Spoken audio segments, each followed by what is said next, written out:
According to this theory, dreaming allows our brains to synthesize stressful or ambiguous experiences during our waking hours, and that enables us to more effectively process that scary scenario again in our next waking experience or something like that. It's like we're rehearsing in our brains. Some experiments on lab rats, by which I mean undergraduate students at liberal arts colleges, have shown that this may apply to cats. Yes, the dream state of cats has, sort of, been observed. When your kitty twitches or moves or even verbalizes mid-catnap, it's likely the case that she's off in some dreamscape. Maybe finally catching that pigeon or managing to break into the 40-pound bag of Friskies. Cut it out! But then again, do cats' dreams even resemble ours?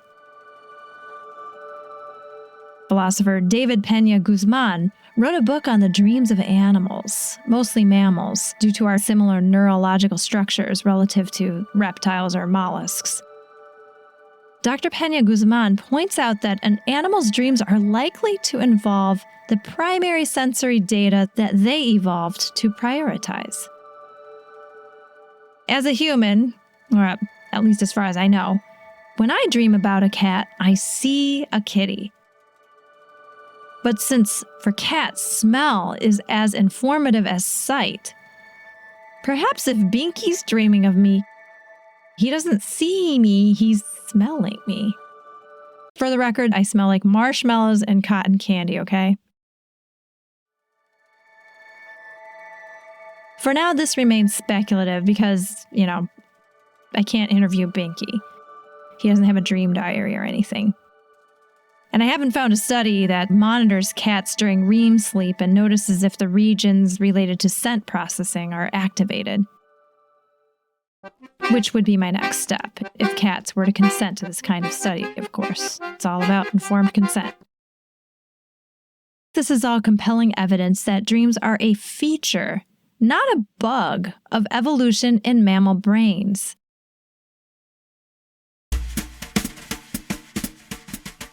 Jung was definitely onto something with dream work, mostly thanks to pointers from the civilizations and cultures he studied to come to his unique and specific worldview, which might have included the 5 dreams of the Bodhisattva, which revealed the path to enlightenment and his role in this process. Maybe the Ojibwe tribe, whose dream catchers reflect the importance of dreams in their culture. Certainly the temples of Greco-Roman god Serapis, the god of dreams, and the ancient dream incubation ritual to clarify and invoke the meanings and messaging of dreams.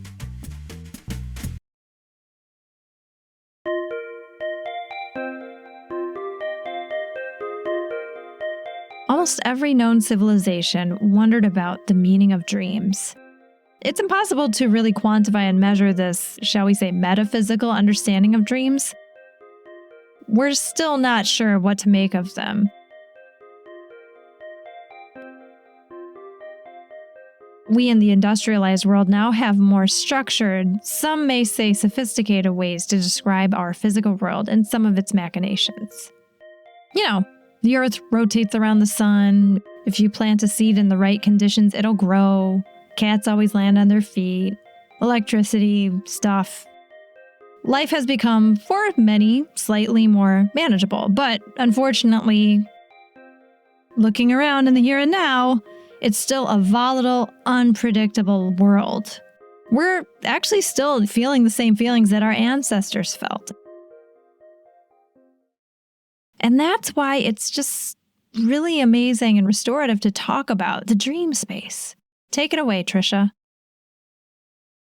I say the more you sleep, the more you go into a dream space, the more you wake up to see what is really happening.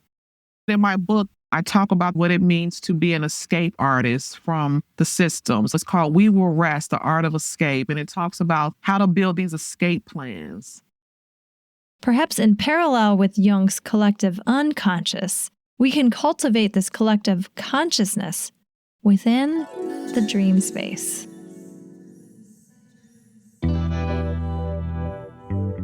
we have to build together. It has to be in a community. Community can look like 20 people. It can look like 30 people. It can look like 2 people.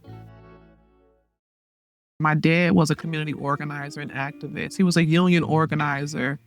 With the union, he was part of the International Brotherhood of Electrical Workers.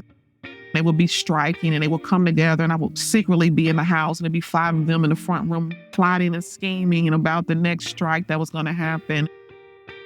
My mother's in the back cooking, feeding them, and they worked together to support each other when they were on strike. I understand the brilliance and radical nature of community and how it will save us.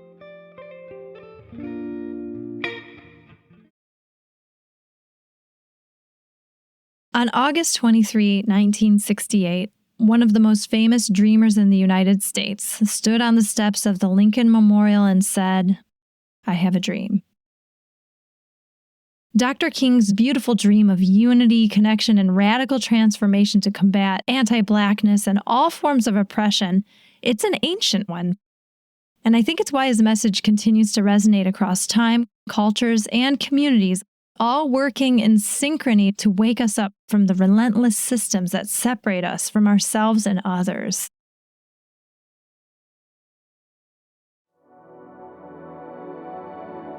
I'm going to shout out folks like Bell Hooks, Audre Lorde, Malcolm X, Grace Lee Boggs, and of course, Bishop Tricia Hersey.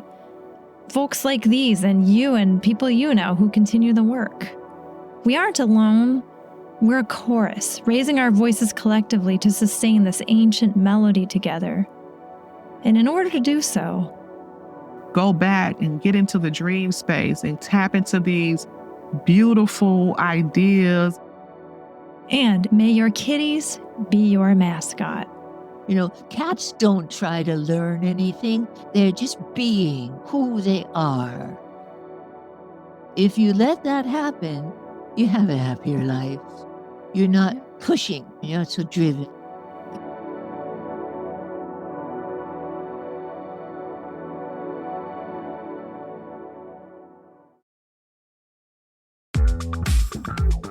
Folks, I know we're all out here trying real hard to keep a roof over our heads, keep up with the Joneses, stay a step ahead of the widening gap between getting by and struggling.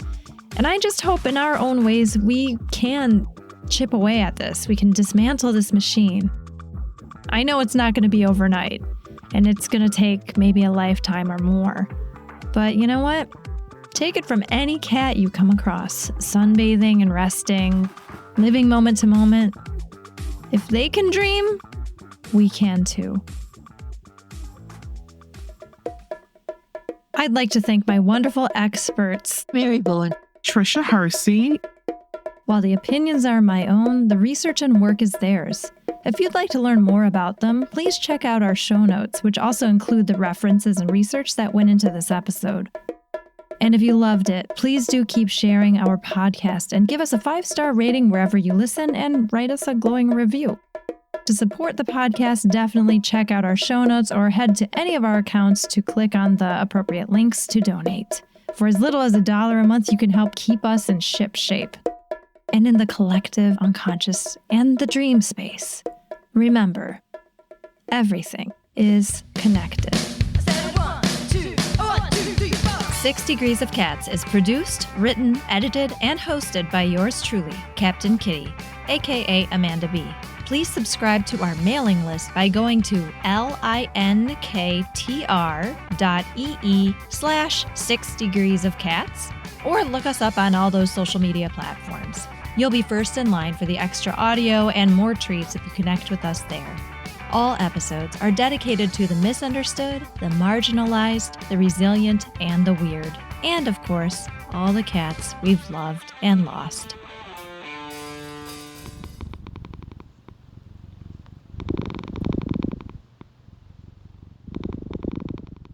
I have now only one cat now. Amanda, you would not believe this, that after I've had cats, we've had such love affairs, and they've been so psychic, and we've had every kind of thing. This cat could care less. This is a big 14-year-old, long-haired, golden, born in the wild. He's just simply called Jack. He's not affectionate. He did kiss me once in the last few months, which was the first time ever in 12 years. I mean, something I'm doing right, but he's not there for me. He's there for himself. I honor him as if he is the king, as if he's God Almighty. Give him what he needs this, he needs that, I give it to him. And I think this is my last cat of my life, baby.